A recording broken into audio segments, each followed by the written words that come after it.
एक समय की बात है। एक हरे भरे और समृद्ध राज्य के महाराज विक्रम और महारानी लीलावती अपनी नन्ही प्यारी बेटी आरुषि के साथ जंगल में सैर करने निकले थे। जंगल की हवा ताजी थी, पेड़ों की डालियों से सूरज की किरणें छनकर आ रही थी और पक्षियों का मधुर संगीत पूरे वातावरण में गूंज रहा था।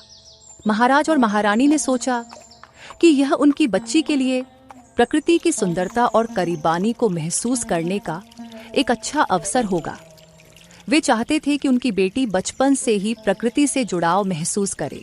जंगल की सैर करते हुए महाराज और महारानी ने एक बहुत ही रमणीय जगह देखी, जहां एक घना पेड़ था और उसके नीचे ठंडी छांव। उन्होंने सोचा कि यह कुछ देर आराम करने के लिए उत्तम स्थान है और वहीं बैठकर प्रकृति का आनंद लेने लगे। देखो लीलावती, हमारी आरुषि के लिए यह कितना सुंदर और शांत स्थान है। यहाँ की हरियाली और पक्षियों का कलरव मन को कितनी शांति देता है। महाराज, प्रकृति की गोद में इससे बेहतर और क्या हो सकता है। मुझे आशा है कि हमारी बेटी भी प्रकृति के इस अद्भुत रूप को पसंद करेगी। कुछ देर प्रकृति का अनंत सुख लेने के बाद महाराज को अचानक झाड़ियों के अंदर से कुछ महसूस हुआ। उन्हें लगा जैसे कोई जानवर है जिसकी मौजूदगी उन्हें बेचैन कर रही है। लीलावती, मुझे लगता है झाड़ियों के पीछे कोई जानवर है। तुम मेरा यहीं इंतजार करना, मैं अभी उसका शिकार करके आता हूं। शायद कोई हिरण हो जो हमारे भोजन के लिए उपयुक्त हो। ठीक है महाराज, मैं आपका यहीं इंतजार करूंगी, पर कृपया सावधान रहिएगा। जंगल में कई खतरनाक जानवर भी होते हैं। मुझे आपकी और हमारी बच्ची की चिंता है।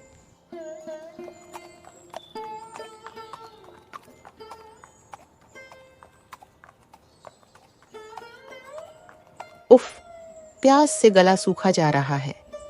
महाराज भी अभी तक नहीं आए, न जाने कब लौटेंगे। पास से पानी की आवाज आ रही है, शायद कोई नदी या तालाब हो। मैं खुद ही जाकर थोड़ा पानी पी आती हूँ, पर बच्ची को कैसे छोड़कर जाऊं? वह बहुत छोटी है और अकेली यहाँ सुरक्षित नहीं रहेगी। बस अब और रुका नहीं जा रहा। यह प्यास तो जान ले लेगी मेरी। बहुत जोरों की प्यास लगी है। एक काम करती हूँ, बच्ची को यहीं बिठाकर जल्दी से पानी पीकर आ जाती हूँ। मैं बस थोड़ी देर में वापस आ जाऊंगी। मेरी प्यारी बेटी आरुषि, तुम यहीं बैठो। मैं नदी से पानी लेकर अभी आती हूँ। मैं बस कुछ ही मिनटों में वापस आ जाऊंगी। तुम अच्छे बच्चे की तरह यहीं मेरा इंतजार करना। महारानी लीलावती अपनी प्यारी बच्ची आरुषि को उसी पेड़ के नीचे बिठाकर पानी लेने के लिए तेजी से चली जाती है। उसी समय एक चालाक और भूखी लोमड़ी लुमड़ी शिकार की तलाश में बुड़बुड़ाती हुई उस रास्ते से गुजर रही होती है। आज तो मेरा दिन ही खराब लगता है। आज भी मुझे भूखे ही सोना पड़ेगा। आज कोई भी शिकार हाथ नहीं लगा। लगता है मेरी किस्मत में आज भोजन नहीं है। लुमड़ी ऐसा कहते हुए रास्ते से गुजर ही रही होती है कि तभी उसकी नजर पेड़ के नीचे अकेली बैठी एक नन्ही सी बच्ची आरुषि पर पड़ती है। उसकी आंखें चमक उठती हैं। वाह वाह वाह वाह भगवान, तूने इस गरीब की सुन ली। मैं तो बड़ा परेशान था, सोच रहा था आज भूखा ही सोना पड़ेगा, पर भगवान देता है तो छप्पर फाड़ के देता है। आज तो इंसान का मांस खाकर मजा ही आ जाएगा। यह तो सबसे स्वादिष्ट भोजन होगा। लुमड़ी बच्ची के पास दबे पांव आती है ताकि कोई आवाज न हो और बच्ची को उठाकर अपने साथ जंगल की गहराई की ओर तेजी से ले जाती है। थोड़ी देर बाद महारानी लीलावती पानी पीकर वापस आती है। महारानी जब बच्ची के पास पहुंचती है तो देखती है कि बच्ची वहां से गायब थी। मेरी बच्ची कहाँ गई? मैं तो तुझे यही बिठा कर गई थी। हे भगवान, ना जाने मेरी बच्ची कहाँ चली गई। महाराज जल्दी आइए। देखिए हमारी बच्ची को कौन उठा कर ले गई है। जल्दी आइए। महारानी की चीख सुनकर महाराज विक्रम तुरंत शिकार छोड़कर दौड़े चले आते हैं। क्या हुआ लीलावती? तुम इतनी घबराई क्यों हो और रो क्यों रही हो? मुझे तुम्हारी आवाज सुनकर ही कुछ अनहोनी का आभास हो रहा है। महाराज, हमारी नन्ही सी बच्ची को न जाने कौन उठाकर ले गया है, वह यहाँ नहीं है।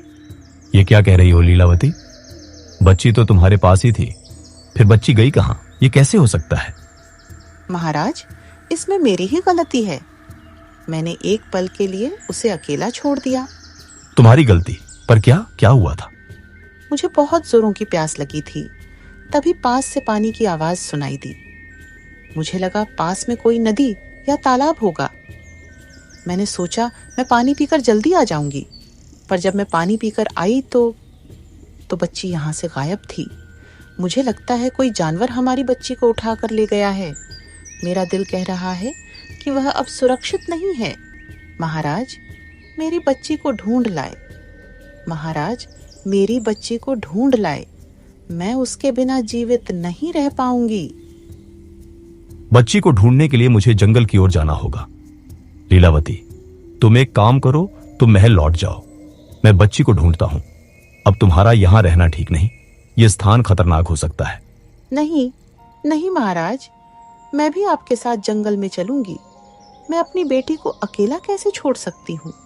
नहीं लीलावती, जंगल में बहुत खतरनाक जानवर रहते हैं। तुम महल में जाओ और कुछ सैनिकों को मदद के लिए भेज दो। हमें अपनी बच्ची को जल्द से जल्द ढूंढना है। तुम्हारी सुरक्षा भी मेरे लिए महत्वपूर्ण है।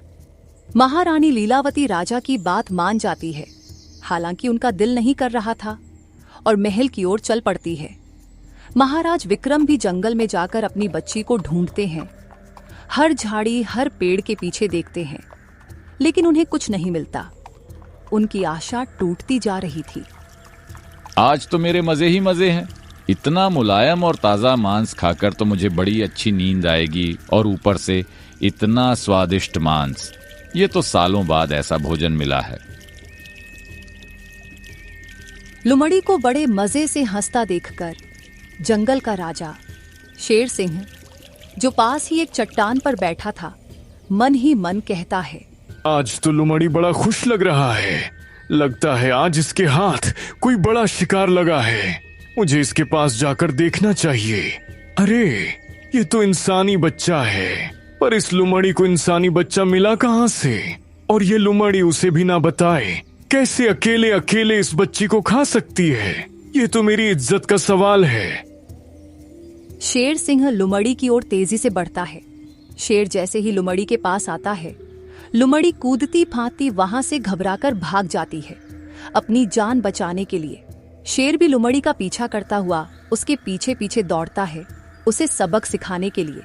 तभी वहीं से कुछ दूर खड़ी एक बहुत बड़ी और दयालु बकरी माया ये सब नजारा देख रही होती है। उसका दिल बच्ची को देखकर पसीज जाता है।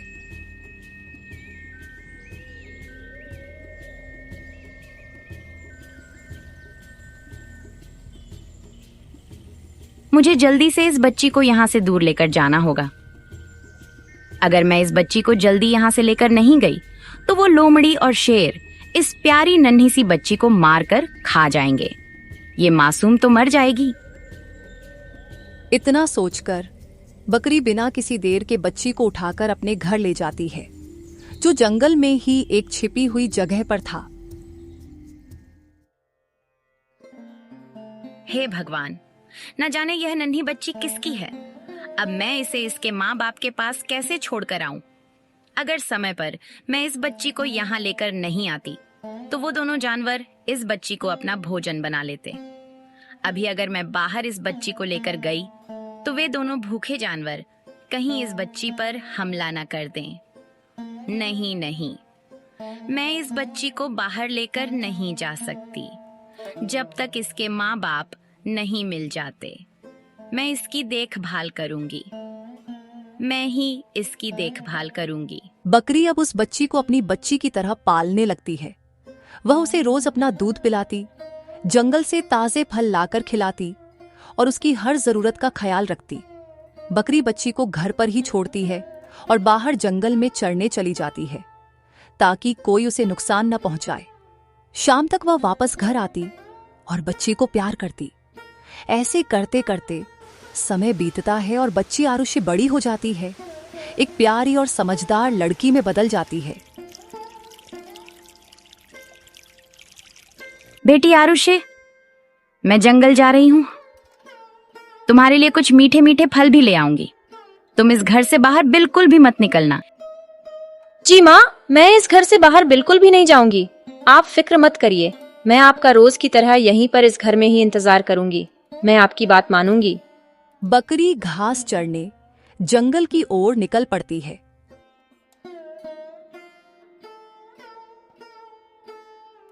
बकरी भरपेट घास खाती है और रास्ते से कुछ मीठे मीठे फलों को भी तोड़कर अपने साथ ले आती है। लुमड़ी लुमड़ी एक झाड़ी के पीछे से बकरी को रोज देखती थी। उसे यह देखकर अजीब लगता था कि बकरी रोज जंगल जाती है और कुछ लेकर आती है। अरे, सारे मजे तो इस बकरी के ही हैं। रोज हरी हरी घास खाती है और मजे से रहती है। उसे तो कोई चिंता ही नहीं। अरे, मुसीबत तो हम जैसे जानवरों की है। रोज रोज शिकार करो और ना मिले तो भूखे ही रहो। खैर चलो, बकरी को तो अपना भोजन मिल गया। मैं भी अपने भोजन की तलाश करता हूं। ऐसा कहकर लोमड़ी अपने भोजन की तलाश में निकल जाती है। वहीं दूसरी ओर बकरी माया भी रोज रोज घास चरने जंगल जाती और शाम होते ही खूब सारे मीठे मीठे फल अपनी बच्ची आरुषि के लिए जंगल से तोड़ लाती। समझ में नहीं आता, ये बकरी रोज रोज इतने सारे फल लेकर कहां जाती है। अरे, इतने बड़े जंगल में इस बकरी को घास की तो कोई कमी है नहीं। ये बकरी जिंदगी भर भी खाएगी तो इस जंगल की घास कम नहीं होगी। फिर भी इतने सारे फल लेकर कहां जाती है। कुछ तो गड़बड़ है, मुझे पता लगाना पड़ेगा माजरा क्या है। लुमड़ी बकरी का पीछा करती हुई उसके घर तक पहुंच जाती है। वह एक झाड़ी के पीछे छिपकर उनकी बातें सुनता है। माँ, आप आ गईं। मैं कब से आपका इंतजार कर रही थी। बड़ी जोरों की भूख लग रही थी मुझे। आज आपने देर कर दी। मुझे माफ कर दे बेटी, आज मैं दूर जंगल निकल गई थी तेरे लिए और भी मीठे फल लाने। तू एक ही तरह के फल खा खा कर परेशान हो गई होगी ना, इसलिए आज आने में इतनी देरी हो गई। मैं चाहती थी कि तुझे कुछ नया मिले। नहीं माँ, आप मेरे लिए इतना करती हैं, ये कम है क्या? और आप मेरे लिए जो भी लाती हैं उसमें स्वाद अपने आप ही आ जाता है। मुझे तो आपकी फिक्र होती है। आप मेरे लिए इतनी मेहनत करती हैं और मैं घर पर ही पड़ी रहती हूँ। आपके लिए कुछ भी नहीं कर पा रही हूँ मैं। मुझे अच्छा नहीं लगता। माँ, आज से आप घर पर रहना और मैं आपके लिए जंगल से घास लेकर आऊंगी और मैं अपने लिए मीठे फल भी ले आऊंगी। मैं अब बड़ी हो गई हूँ। नहीं नहीं बेटी, तू इस घर से बिल्कुल भी बाहर मत जाना।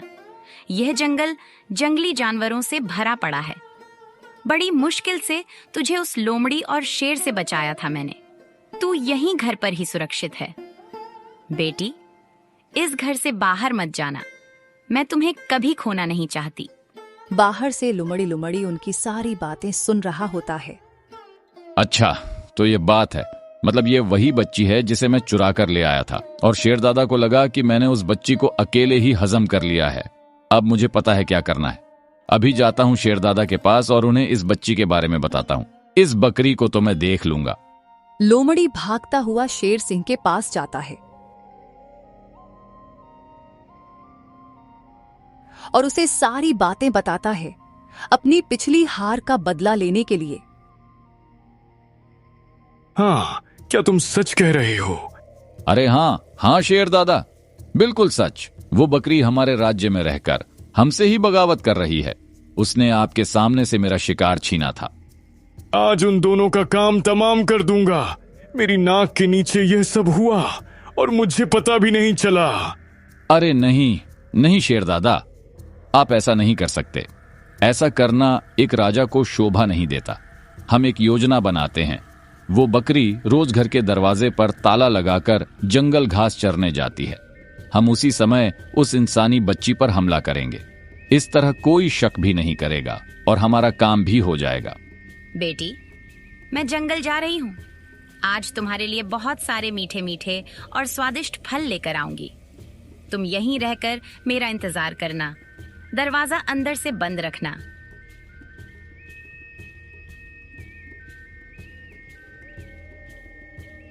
बकरी जैसे ही बाहर निकलती है, शेर सिंह उसके सामने आकर खड़ा हो जाता है। उसके पीछे लोमड़ी भी आ जाता है। ए बकरी, तूने क्या सोचा? तू इस जंगल के राजा से बगावत करेगी और मुझे कुछ पता नहीं चलेगा? सालों तक तूने उस बच्ची को हमसे छुपा कर रखा। अब मैं ना तुझे छोड़ूंगा ना उस बच्ची को। अब तो हम दोनों भरपेट भोजन करेंगे। क्यों, सही कहा ना लोमड़ी? बिल्कुल सही कहा आपने महाराज शेर, आज तो दावत होगी।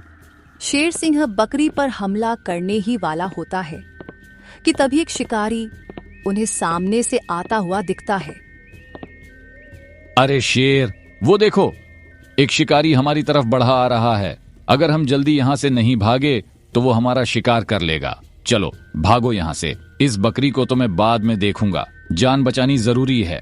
शेर सिंह और लोमड़ी शिकारी को देखकर वहां से तेजी से भाग जाते हैं, अपनी जान बचाने के लिए। आपका बहुत बहुत धन्यवाद। आज आपकी वजह से मेरी जान बच गई, वरना वो शेर और लोमड़ी तो आज मुझे खा ही जाते। और ना जाने फिर मेरी बच्ची का क्या होता। उसका तो मेरे अलावा इस दुनिया में कोई है भी या नहीं, मुझे यह भी नहीं पता। और तुम एक ऐसी बात कर रही हो बकरी? भला तुम्हारी बच्ची के लिए किसी का होना क्यों जरूरी होगा? तुम खुद ही तो काफी हो उसके लिए। तुम तो एक माँ की तरह उसका ख्याल रख सकती हो। नहीं नहीं, दरअसल मेरे साथ एक इंसानी बच्ची भी रहती है। मैं उसी की बात कर रही हूँ। उसे मैंने तब बचाया था जब वो बहुत छोटी थी। इंसानी बच्ची? बकरी, तुम यह क्या कह रही हो? यह तो अविश्वसनीय है। यह तो एक अद्भुत बात है। एक काम करो, तुम मुझे अपने साथ अपने घर ले चलो। उस बच्ची को मैं देखना चाहता हूं। शायद मैं कुछ मदद कर सकूं। बकरी उस शिकारी को अपने साथ लेकर अपने घर जाती है।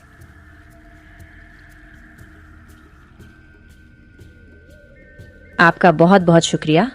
आज आपने मेरी माँ की जान बचाई। आपका यह एहसान मैं जिंदगी भर नहीं भूलूंगी। आपने हमारी जान बचाई है। हाँ, कोई बात नहीं बेटी।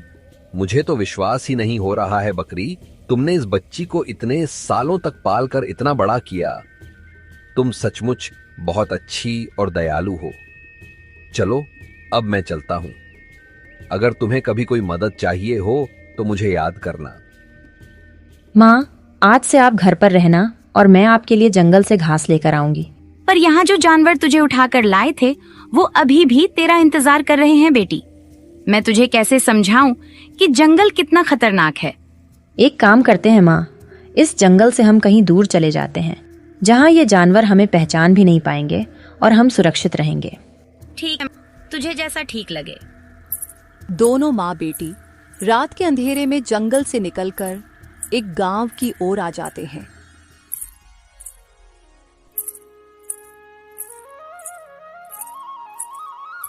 जहां वो एक छोटी सी झोपड़ी बनाकर रहने लगते हैं।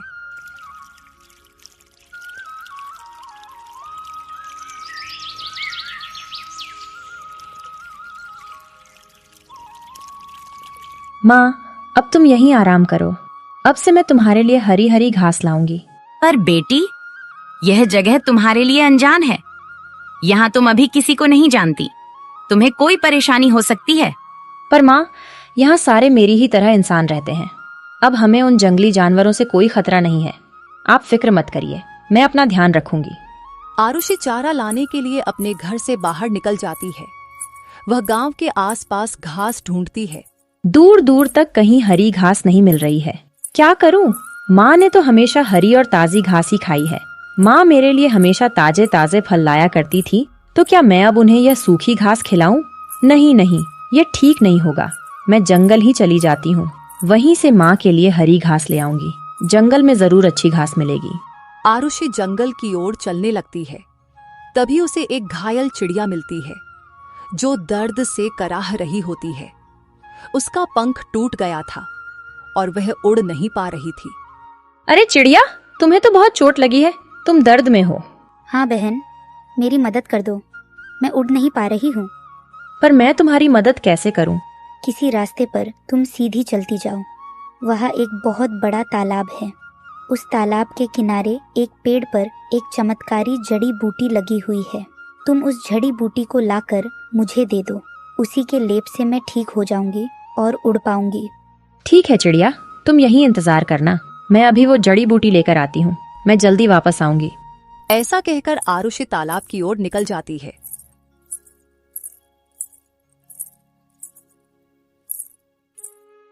और वहां से जड़ी बूटी ले आती है। जड़ी बूटी लगाते ही चिड़िया ठीक हो जाती है। तुम्हारा बहुत बहुत धन्यवाद बहन। अगर तुम मेरी मदद ना करती तो मैं ठीक नहीं हो पाती। तुमने मेरी जान बचाई है। वैसे तुम कौन हो बहन? क्या नाम है तुम्हारा और तुम यहाँ कैसे? मैं यहीं पास के गांव में रहती हूँ। यहाँ इस जंगल में हरी घास लेने आई थी। पर चिड़िया, मेरा कोई नाम तो है नहीं। माँ ने कभी नाम नहीं रखा। क्या तुम्हारा कोई नाम नहीं है? चलो मैं तुम्हारा नाम रखती हूँ।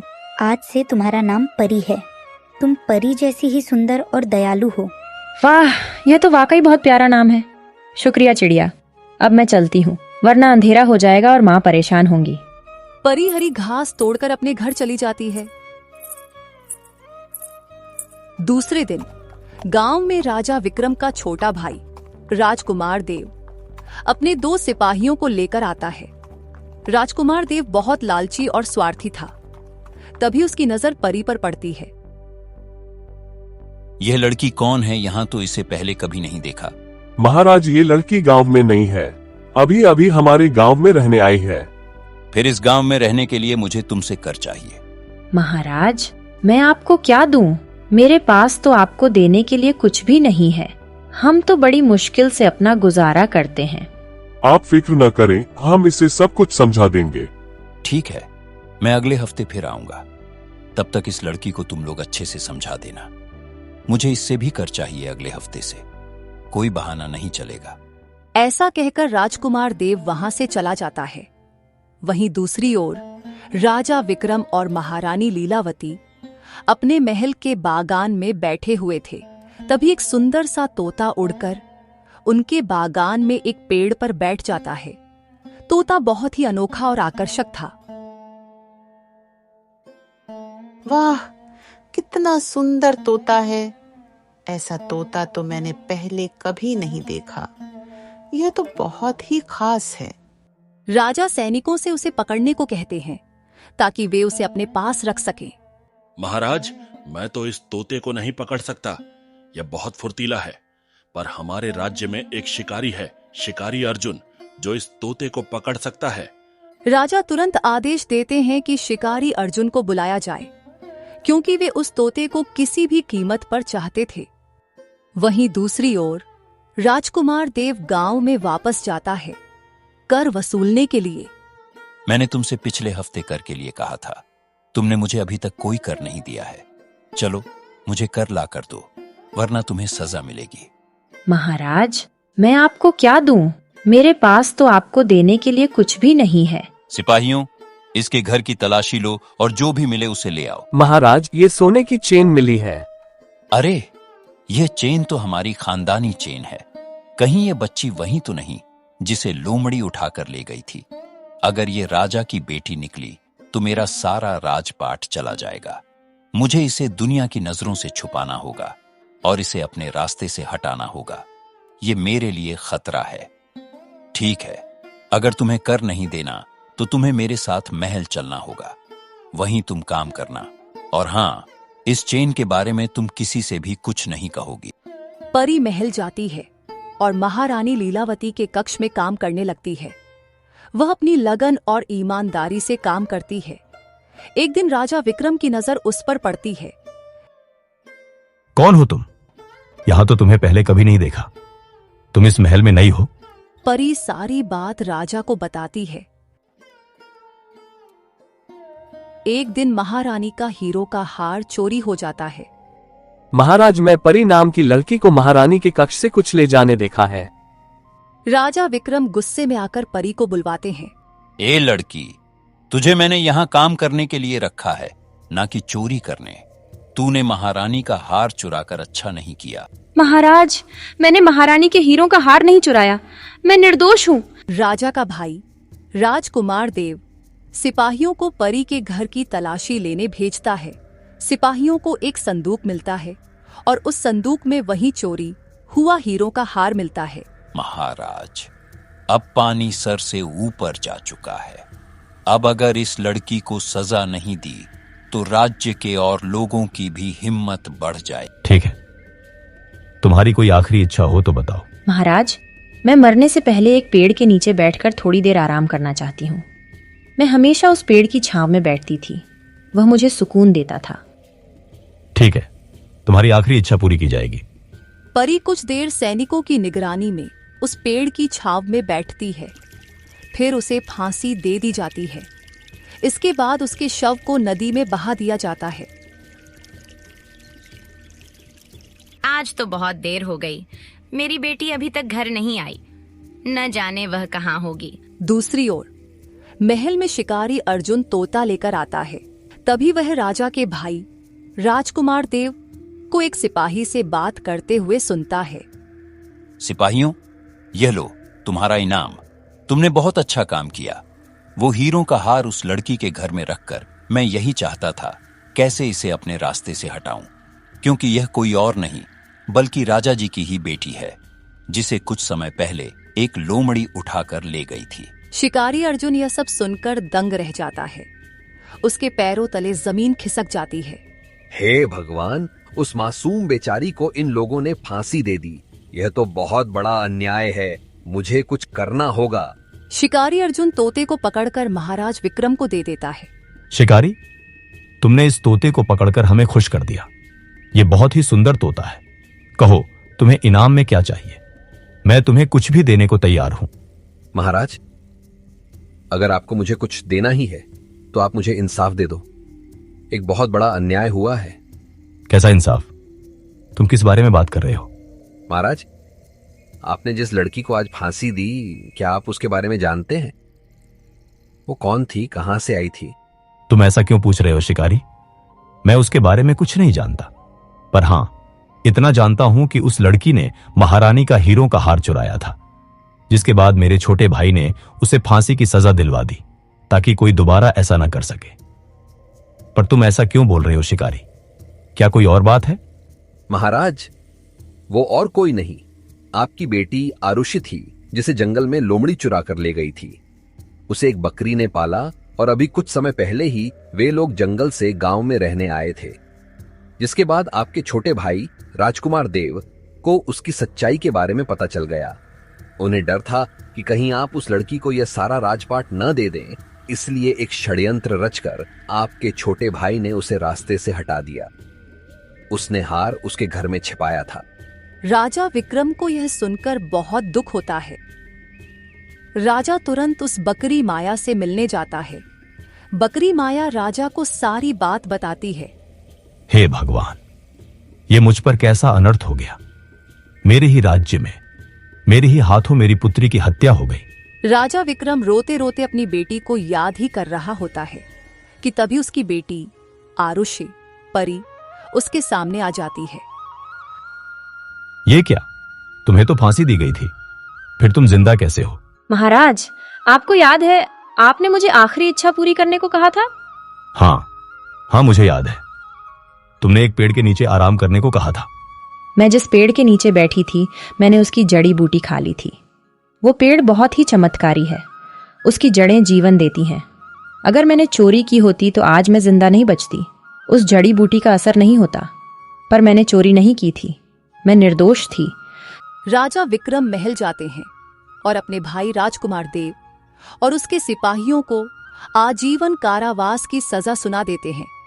उनके अपराध के लिए राजा अपनी बेटी आरुषि परी को गले लगाते हैं और खुशी खुशी अपनी बेटी के साथ महल में रहने लगते हैं। वह उस बकरी माया को भी अपने महल में रख लेता है और उसे सम्मान के साथ रखता है। तो दोस्तों, कैसी लगी आपको ये कहानी? कमेंट बॉक्स में जरूर बताना और लाइक और सब्सक्राइब भी कर दिया करो। धन्यवाद।